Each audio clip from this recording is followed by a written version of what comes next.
To class. آج ہم لوگ پڑھیں گے کلاس 10 کا اردو چیپٹر 2.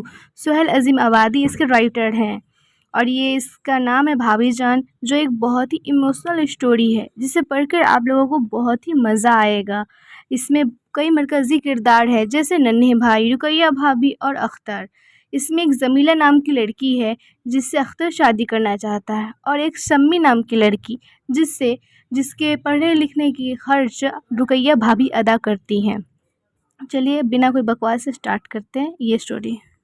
بھابھی جان ایک جذباتی اور سبق آموز کہانی ہے جو گھریلو زندگی، خاندانی رشتوں اور عورتوں کے مقام کو اجاگر کرتی ہے.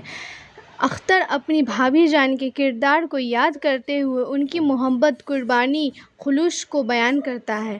بھابھی جان نہایت نیک صیت، با اخلاق، سلیقہ مند خاتون تھی. بھابھی جان بہت ہی اچھی تھی. وہ سب کے دلوں پہ راز کرتی تھی، وہ سب کا خیال رکھتی تھی، وہ بیماروں کی بھی بہت خیال رکھتی تھی اور ہر انسان کو ایک جوڑ کر کے رکھتی تھی.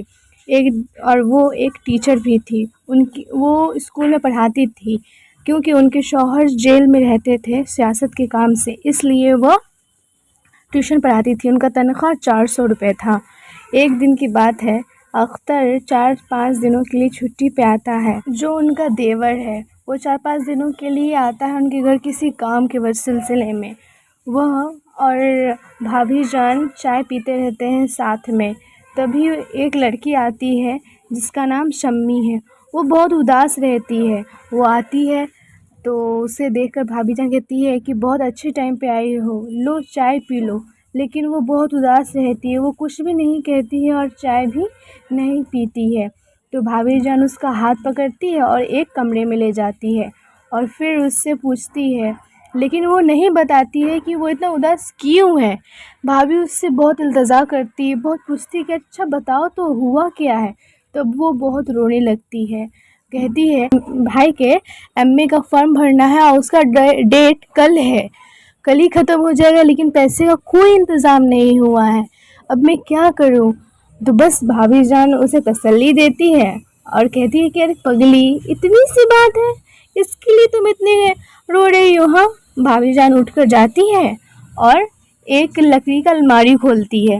اس میں وہ اپنی بیٹی کے لیے 2 سونے کی چوڑیاں بنوائی رہتی ہے، جو اس چوڑی کو اس کی بیٹی نے ایک بار بھی نہیں پہنا ہوا رہتا ہے. تو پھر وہ چوڑی لے کر وہ دے دیتی ہے سمی کو کہ لو لے جاؤ اور اپنے بھائی کے ایم اے کی فارم بھر لو. یہ سن کر سمی بہت خوش ہو جاتی ہے اور بھابھی جان کو گلے لگا لیتی ہے. دوسرے دن اختر بھابھی جان کے روم میں آتا ہے اور سوچتا ہے کہ میں تو جس کام سے آیا تھا وہ کام تو ابھی تک ہوا بھی نہیں، میں نے تو بھابھی جان سے ابھی تک کوئی بات ہی نہیں کی ہے. پھر بھابھی جان اسے چائے کے لیے پوچھتی ہے اور خود پوچھنے لگتی ہے کہ کیا ہوا اختر، تمہاری شادی کا اب کب کر رہے ہو شادی؟ تو اختر جواب دیتا ہے کہ ماں تو ڈھونڈ رہی ہیں رشتے، لیکن مجھے ان کی پسند سے شادی نہیں کرنی ہے، کیوں میں تو کروں گا تو صرف اپنے ہی پسند سے شادی کروں گا، ان کی پسند سے نہیں کروں گا. تبھی بھابھی جان کہتی ہے کہ تم تو جمیلہ سے پیار کرتے ہو نا، تو تم اسی سے شادی کر لو، اس میں کیا غلط ہے؟ تو اختر کہتا ہے کہ واہ بھابھی جان، آپ نے تو میرے دل کی بات کہہ دی. میں تو سوچ رہا ہوں اسی سے شادی کروں گا، جب بھی کروں گا تو اسی سے ہی کروں گا، لیکن کیا کروں؟ میں سوچ رہا ہوں کہ کیوں نہ اسے شادی کر کے آپ کے ہی گھر پہ رکھ دوں اور پھر میں چلا جاؤں جاب کرنے اور ادھر آنا جانا کرتا رہوں گا. تو بھابھی جان کہتی ہے کہ تم بہت اچھی بات کر رہے ہو، ٹھیک ہے کر لو شادی، رکھ دو یہاں گھر پہ میرے، میں اس کا سارا خرچہ اٹھایا کروں گی جب تک تم سیٹ نہ ہو جاؤ. یہ سن کر اختر بہت خوش ہو گیا اور کہا کہ تھینک یو بھابھی جان، آپ سے یہی امید تھی، ضرور آپ میری مدد کریں گی. اختر سوچتا ہے کہ بھابھی جان کتنی اچھی ہے، ان کے پاس وہ ہر مصیبت میں میرے ساتھ کھڑی رہتی ہے، یہی سوچتا ہے. پھر اگلے دن وہ بھابھی جان کے کمرے میں آتا ہے تو دیکھتا ہے کہ بھابھی جان ایک لیٹر لی ہوئی ہے ہاتھ میں اور اسے پڑھ کر بہت ہی اداس ہے. اختر اس لیٹر کو بھابھی جان کے ہاتھ سے لے لیتا ہے اور پڑھتا ہے تو اسے بھی بہت دکھ ہوتا ہے. وہ شوق میں ہو جاتا ہے کیونکہ اس پہ لکھا تھا کہ ننھے بھائی کو پھر سے 2 سال کی جیل ہو گئی ہے، اب وہ 2 سال کے بعد آئیں گے. وہ بھابھی جان کو سمجھاتا ہے کہ جانے دے بھابھی جان، یہ تو زندگی ہے، غم اور خوشی آتا جاتا رہتا ہے. زندگی میں اور بھی بہت ساری مشکلیں آئیں گی اور جائیں گی.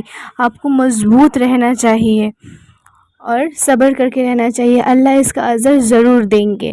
اختر بھابھی جان کو بہت سمجھاتا ہے کہ چھوڑ یہ اداسی رہنے دے.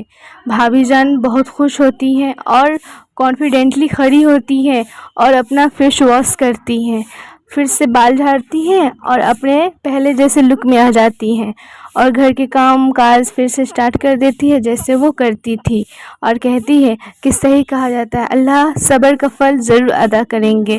اور وہ پھر سے پڑھانے جاتی ہیں, گھر کے کام کرتی ہیں اور لوگوں کی مدد کرتی ہے.